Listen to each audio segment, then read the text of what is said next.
जरा सोचिए, आपको दफन किए हुए अभी कुछ ही देर हुई है, आपके घर वाले वापस जा रहे हैं, मिट्टी आपको ढक चुकी है। हर कोई सोचता है अब ये चले गए, लेकिन असल में कुछ और ही हो रहा होता है नीचे। सुनिए, मौत के बारे में एक बात है जो कोई नहीं बताता।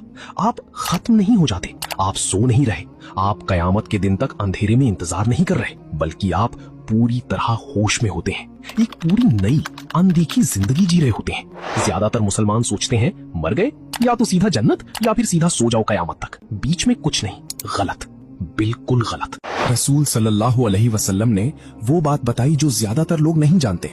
मौत और कयामत के दरमियान एक पूरी दुनिया है जिसे बरज़ख कहते हैं, यानी एक रुकावट। 7 स्टेजेस हैं, हर रूह उनमें से गुजरती है और आप हर एक में पूरी तरह होश में होते हैं। ये सब कुछ सही बुखारी और सही मुस्लिम की हदीसों से आया है। रसूल सल्लल्लाहु अलैहि वसल्लम ने हर स्टेज को तफसील से बताया, डराने के लिए नहीं, तैयार करने के लिए, जब तक हमारे पास वक्त है। आइए मैं आपको ले चलता हूँ 7 स्टेजेस में।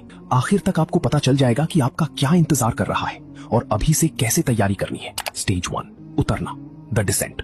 एक मिसाल लेते हैं, नाम रख लीजिए आहान। आहान को गुजरे 3 दिन हो चुके हैं। उसके घर वालों ने उसे कब्र में उतारा, नमाज़े जनाजा पढ़ी, रोई और वापस चले गए। लेकिन आहान खत्म नहीं हुआ, उसके साथ कुछ और शुरू हुआ।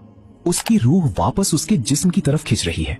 जिंदगी जैसा नहीं, बल्कि कुछ और ही। वो ऊपर मिट्टी के उस पार अपने घर वालों के कदमों की आहट सुन रहा है। खामोशी, बोझिलियत, लेकिन वो अकेला नहीं है।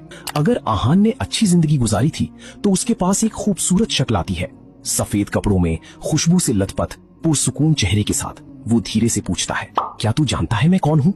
आहान फुसफुसाता है, तेरा चेहरा सुकून देता है।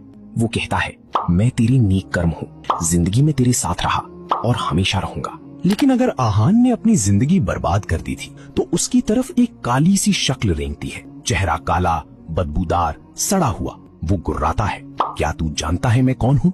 आहान कांपता है, मैं तुझे देखना नहीं चाहता। वो फुंफकारता है, मैं तेरे बुरे कर्म हूँ, जिंदगी में तेरे पीछे लगा रहा और अब तू मुझसे बच नहीं सकता।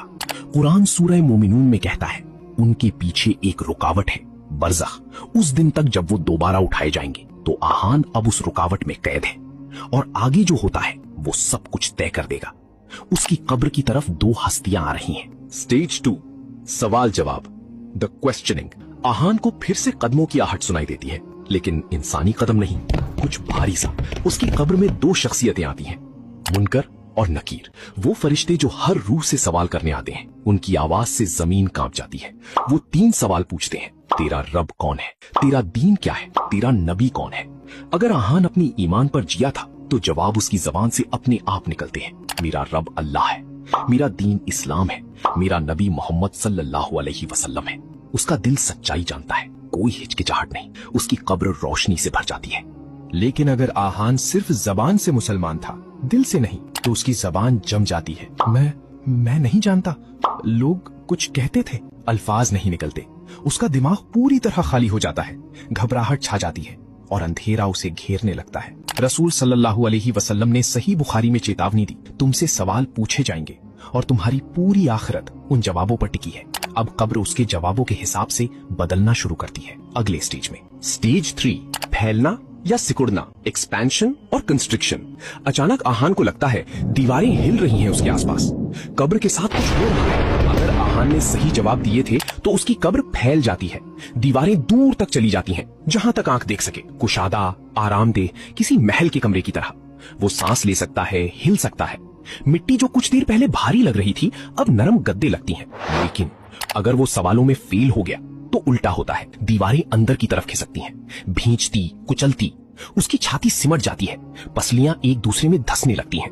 दर्द असहनीय, वो न हिल सकता है, न ठीक से सांस ले सकता है। जमीन खुद उसे सजा दे रही है। रसूल सल्लल्लाहु अलैहि वसल्लम ने सही मुस्लिम में फरमाया, यहाँ तक कि नेक इंसान को भी पहले एक हल्की सी भी भींच, थोड़ी सी घुटन महसूस होती है, इंसानियत की याद दिलाने के लिए, और फिर वो खुल जाती है, माँ की गोद की तरह।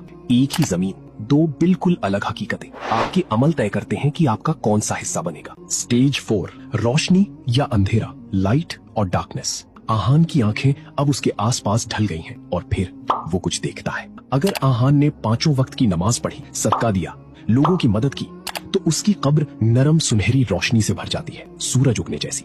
उसका हर नेक काम रोशनी बनकर उसे घेर लेता है। वो साफ देख सकता है, गर्मी और सुकून महसूस करता है। लेकिन अगर वो नमाज छोड़ता था, झूठ बोलता था, तौबा किए बिना लोगों को दुख पहुंचाता था, तो उसके चारों तरफ घना अंधेरा छा जाता है। गाढ़ा, दम घोटू, वो अपने हाथ भी नहीं देख सकता। अंधेरा उस पर भारी पत्थर की तरह चढ़ जाता है। उसका हर गुनाह वो अंधेरा बनता है जो उसे छोड़ता नहीं। कुरान सूरा नूर में कहता है, अल्लाह अपनी रोशनी की तरफ जिसे चाहता है रहनुमाई करता है, और जिसके लिए अल्लाह ने रोशनी ना बनाई हो उसके लिए कोई रोशनी नहीं। आप जिंदगी में जो कुछ करते हैं वो आपकी कब्र में रोशनी या अंधेरा बनता है। हर चुनाव मायने रखता है, हर नमाज गिनती में आती है, हर झूठ अंधेरे में एक बूंद डाल देता है। स्टेज 5, आराम या अजाब, कंफर्ट और टॉर्मेंट। अब आहान उस हकीकत में बैठा है जो उसके अमल ने बनाई। फिर उसकी कब्र में एक खिड़की खुलती है, वो उसके जरिए कुछ देखता है। अगर आहान ने अच्छी जिंदगी गुजारी तो वो उस खिड़की के जरिए जन्नत देखता है। बाग, नहरें, खूबसूरती जिसकी कोई सिफत नहीं की जा सकती, वो उसकी खुशबू सूंघता है। गुलाब और कस्तूरी और एक मिठास जैसी कभी नहीं जानी। हर सांस उसे खुशी से भर देती है। ये उसका झलकी है, उसका वादा। उसके दिल में सुकून छा जाता है। लेकिन अगर वो नाकाम रहा तो एक अलग खिड़की खुलती है, जहन्नम की आग। वो आग के शोले देखता है, उसके चेहरे पर गर्मी महसूस होती है। वो जलते हुए गोश्त और गंधक की बदबू सूंघता है। दहशत उसे अपनी गिरफ्त में ले लेती है। ये उसकी झलकी है, उसकी चेतावनी। वो मुंह फेरने की कोशिश करता है लेकिन फेर नहीं सकता, खिड़की खुली रहती है। रसूल सल्लल्लाहु अलैहि वसल्लम ने सही बुखारी में फरमाया, मोमिन की कब्र जन्नत के बागों में से एक बाग बन जाती है और गुनहगार की कब्र जहन्नम के गड्ढों में से एक गड्ढा बन जाती है। अभी इस वक्त लोग अपनी कब्रों में इन हकीकतों से गुजर रहे हैं। उनका जिस्म तो मिट्टी में मिल गया लेकिन उनकी रूह पूरी तरह होश में है। आपके लिए कौन सी खिड़की खुलेगी? स्टेज 6, बरज़ख में इंतजार, वेटिंग इन बारज़ख। आहान को अपनी कब्र गए 800 साल हो चुके हैं लेकिन उसे इसका पता नहीं। अगर आहान सुकून में है तो ये 800 साल उसे दोपहर की झपकी जैसे लगते हैं। वक्त पलों की तरह गुजर जाता है। वो आराम से है, जन्नत के ख्वाब देख रहा है, उसकी खुशबू सूंघ रहा है और कयामत के दिन का सब्र से इंतजार कर रहा है। कोई तकलीफ नहीं, बस सुकून भरा आराम। लेकिन अगर आहान अजाब में है तो हर एक लम्हा उसे बेहद लंबा लगता है। एक दिन ऐसे कटता है जैसे 1 साल का अजाब। 800 साल उसे अनंत काल जैसे लगते हैं। वो चीखता है लेकिन कोई सुनता नहीं। वो बिल्कुल अकेला, बिल्कुल कटा हुआ। दर्द रुकता नहीं, गर्मी कम नहीं होती, अंधेरा नहीं हटता।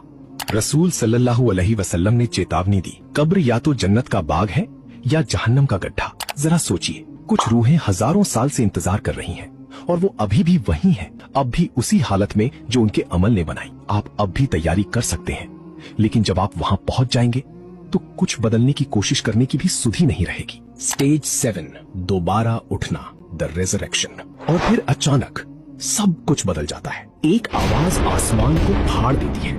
इसराफील अलैहिस्सलाम वो बिगुल फूंकते हैं, आसमान कांप उठता है, पहाड़ रेजा रेजा हो जाते हैं। आहान ये आवाज अपनी कब्र के अंदर भी सुनता है। अगर आहान सुकून में था तो वो चैन से उठता है। वो इसी दिन का इंतजार कर रहा था, जिस दिन वो अल्लाह से मिलेगा, जिस दिन उसके सब्र का इनाम मिलेगा। जैसे ही वो खड़ा होता है, सुकून उसे घेर लेता है। वो तैयार है। लेकिन अगर आहान अजाब में था तो वो पूरी दहशत के साथ उठता है। बरज़ख तो सिर्फ एक झलकी थी। अब आता है असली फैसला। अब आती है हमेशा की रात या हमेशा की सुबह। जिससे वो कब्र में डरता था, वो अब हमेशा के लिए पक्की होने वाली है। रसूल सल्लल्लाहु अलैहि वसल्लम ने सही बुखारी में फरमाया, लोग उसी हालत में उठाए जाएंगे जिसमें वो मरे थे। मोमिन सुकून में, काफिर दहशत में, बिना जूते बिना कपड़े के भी, लेकिन इतने मशगूल होंगे कि उन्हें अपने नंगे होने का एहसास तक नहीं होगा। हर वो रूह जो कभी जिंदा थी उसी लम्हे उठ खड़ी होती है। अरबों लोग सब एक ही हकीकत की तरफ देख रहे होंगे, कयामत शुरू हो चुकी है। बरज़ख के 7 स्टेजेस यहाँ खत्म होते हैं। आपकी हमेशा की जिंदगी शुरू होती है। ये 7 स्टेजेस हर एक इंसान का इंतजार कर रही हैं। कोई एक्सेप्शंस नहीं, कोई छूट नहीं। रसूल सल्लल्लाहु अलैहि वसल्लम ने फरमाया, कब्र आखिरत की पहली मंजिल है। जो इससे सही सलामत निकल गया, उसके बाद आने वाला हर मुकाम आसान है। तो आज अपने आप से पूछिए, जब वो फरिश्ते आएंगे तो आपके जवाब क्या होंगे? क्या आपकी कब्र खुलेगी या सिकुड़ेगी? आपके चारों तरफ रोशनी होगी या